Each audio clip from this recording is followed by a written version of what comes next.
ଥିବା ବିଦ୍ୟାଳୟର ଅଭିଭାବକ ଅଭିଭାବିକା ତଥା ବିଦ୍ୟାଳୟ ପରିଚାଳନା ଓ ଉନ୍ନୟନ କମିଟିର ସମସ୍ତ ସଦସ୍ୟଙ୍କୁ ଆମର ଜାତୀୟ ଶିକ୍ଷାନୀତି 2020 ତା ଅନୁସାରେ ଛାତ୍ରଛାତ୍ରୀଙ୍କର ଗୁଣାତ୍ମକ ଶିକ୍ଷା ତଥା ଆମ ବିଦ୍ୟାଳୟର ଭିତ୍ତିଭୂମିର ସୁଦୃଢ଼ କରିବା ପାଇଁ ଆମ ରାଜ୍ୟ ସରକାରଙ୍କ ସହିତ କେନ୍ଦ୍ର ସରକାର ମଧ୍ୟ ଦୃଢ଼ ସଂକଳ୍ପବଦ୍ଧ ହୋଇ ଚାଲି ଆସୁଛନ୍ତି।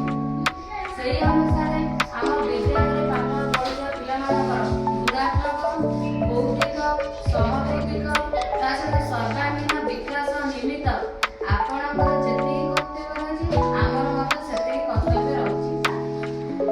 ଅଭିଯାନ ଥିଲା ଯାହାର ପ୍ରଚାର ପ୍ରସାର କରିବା ପାଇଁ ରାଜ୍ୟ ସରକାର ଦୃଢ଼ ସଂକଳ୍ପବଦ୍ଧ ହୋଇଥିଲା ହେଇଥିଲେ ଯୋଉଥିରେ କି ଆମର ଥିଲା କୌଣସି ଗୋଟିଏ ପିଲା ନଥିବ ଯେ ସ୍କୁଲ ଯିବ ନାହିଁ। ଆସ ସ୍କୁଲ ଯିବା ଆହ୍ୱାନଟି ଆପଣ ସମସ୍ତେ ଦେଖିଥିବେ। ଗାଁ ସାରା ବୁଲିକି ମଧ୍ୟ ଡ୍ରପଆଉଟ ପିଲାଙ୍କୁ ମଧ୍ୟ ତାଙ୍କୁ ହଉଛି ଏକଜୁଟ କରିକି ବିଦ୍ୟାଳୟକୁ ଅଣାଯାଇଥିଲା। ତା ସହିତ ଆମେ ହଉଛି କିଛି ସ୍ଲୋଗାନ ମାଧ୍ୟମରେ ଆପଣମାନଙ୍କୁ ସମସ୍ତଙ୍କୁ ସଚେତନ କରାଇଥିଲୁ ଯୋଉଟା କି ଆମେ ଏକା ଚାହିଁଲେ ଆମେ କରିପାରିବୁ ନାହିଁ। ଆପଣମାନଙ୍କର ସହଯୋଗ ମଧ୍ୟ ଦରକାର। କଣ କରୁଛି ଘରେ ତାକୁ ଗୋଟେ ବାତାବରଣ ସୃଷ୍ଟି କର, ସେ ଯଦି ପାଠ ପଢିବ ତାମାନେ କଣ ଗୋଟେ ଖାଲି ଜାଗା କଥା ତୁ ବସିକି ପଢ, ସେମିତି ହବ ନା।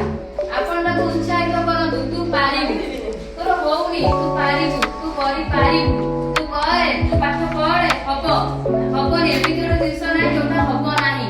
ତାକୁ ଉତ୍ସାହିତ କରନ୍ତୁ। କାହିଁ ପାଠ ପଢୁନୁ, ବାଡା ପିଟା କରିବା ନାହିଁ, ପାଠ ପଢୁନୁ, ତାପରେ ସେମିତି କିଛି ନ କରି ତାକୁ ଉତ୍ସାହର ସହ ବୁଝାନ୍ତୁ। ଯେମିତି ମୋ ପିଲାଟି ସ୍କୁଲ ଖୋଲିଲା ସେ ନିହାତି ଯିବ, ଯାଇନି କଣ ପାଇଁ ହଁ ଆଜି ତାର ଦେହ ଖରାପ ପରୀକ୍ଷା ଲାଗୁ କରିଦେଲେ ଆପଣଙ୍କର ମଧ୍ୟ କିଛି କର୍ତ୍ତବ୍ୟ ଅଛି। ସେ ପରୀକ୍ଷା ସମୟରେ ପିଲାମାନଙ୍କୁ ଘରେ ନ ରଖିକି ବିଦ୍ୟାଳୟକୁ ପଠେଇବା। ତାପରେ କଣ ଆଉ ଆମର ଆଲୋଚନା ବିଷୟ ରହୁଥିଲି ପଞ୍ଚମ ଶ୍ରେଣୀର ମାର୍କ କିପରି ଆମେ ହଉଛି ପିଲାମାନଙ୍କୁ ଦବୁ। ଆମର ଯୋଉ ପୂର୍ବ ଏକ୍ଜାମ ସବୁ ହେଇଥିଲା ଯୋଉଟା କହୁଛନ୍ତି ସमेଟିଭ ଆସେସମେଣ୍ଟ 1 ତାର 60% ଆମେ ପଞ୍ଚମ ଶ୍ରେଣୀ ପିଲାଙ୍କ ମାର୍କରେ ଆଡ କରିବୁ।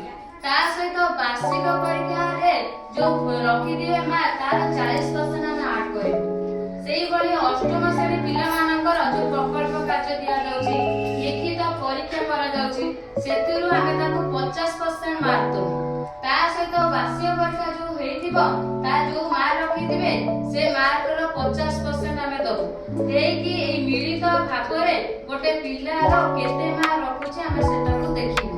ତା ସହିତ ଆମର ରାଜ୍ୟ ସରକାର ଏ ଚଳିତ ବର୍ଷ 2026 ମସିହା ପାଇଁ କରିଛନ୍ତି ମାର୍ଚ୍ଚ 5 ତାରିଖରୁ 10 ତାରିଖ ମଧ୍ୟରେ ବାର୍ଷିକ ପରୀକ୍ଷା ଅନୁଷ୍ଠିତ ହବ।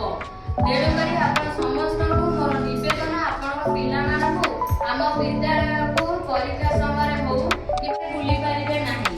ବିଦ୍ୟାଳୟ କ୍ୟାମ୍ପସ ଭିତରେ ସେ ପଶି ପାରିବେ ନାହିଁ। ବିଦ୍ୟାଳୟରେ ଥିବା ବିଭିନ୍ନ ଶିକ୍ଷକ ଶିକ୍ଷୟିତ୍ରୀ ଭିତରୁ ବା ବାହାରୁ ସରକାରଙ୍କ ତରଫରୁ ଜଣେ ନୋଡାଲ ଅଫିସର ରହିବ, ସେ ତାର ତଦାରଖ କରିବ।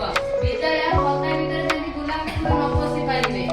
ସେଥିପାଇଁ ଆମର ତ ପାଚେରୀ ହେଇଯାଇଛି ଯୋଉଟା କି 6 ଫୁଟର ପାଚେରୀ କରିବା ପାଇଁ ସରକାର କହିଛନ୍ତି। ଆମର ଭାଗ୍ୟ ଭଲ କି ଆମର ବିଦ୍ୟାଳୟରେ ବିଭିନ୍ନ ସଂସ୍ଥା ତରଫରୁ ହଉ କି ବିଦ୍ୟାଳୟ ତରଫରୁ ହଉ କି ସରକାର ତରଫରୁ ହଉ ଆମର ପାଚେରୀ ହେଇ ସାରିଛି। ତା ସହିତ ଆମର ଗେଟ୍ର ସିଷ୍ଟମ ମଧ୍ୟ ଅଛି ଯୋଉଥିପାଇଁ କି ଆମେ ଅଚିନ୍ତାରେ ଆମେ କହିଦେଇ ପାରିବୁ ଯେ ବୁଲାବୁଲିର କୌଣସି ପ୍ରଭାବ ଆମ ସ୍କୁଲରେ ପଡ଼ିବ ନାହିଁ। ଫାଇଲେରିଆରୁ ଦୂରେଇବା ପାଇଁ ମଶାରୀର ବ୍ୟବହାର କରନ୍ତୁ। ଆପଣ ଆଖପାଖରେ ପାଣି ଜମା ହେବାକୁ ଦିଅନ୍ତୁ ନାହିଁ। ଆଉ ଏମିତି ଅଭିଯାନ ମାଧ୍ୟମରେ ସରକାରଙ୍କ ଦ୍ୱାରା ମାଗଣାରେ ଦିଆଯାଉଥିବା ଫାଇଲେରିଆରୁ ମୁକ୍ତ ପାଇଁ ଔଷଧ ଖାଆନ୍ତୁ।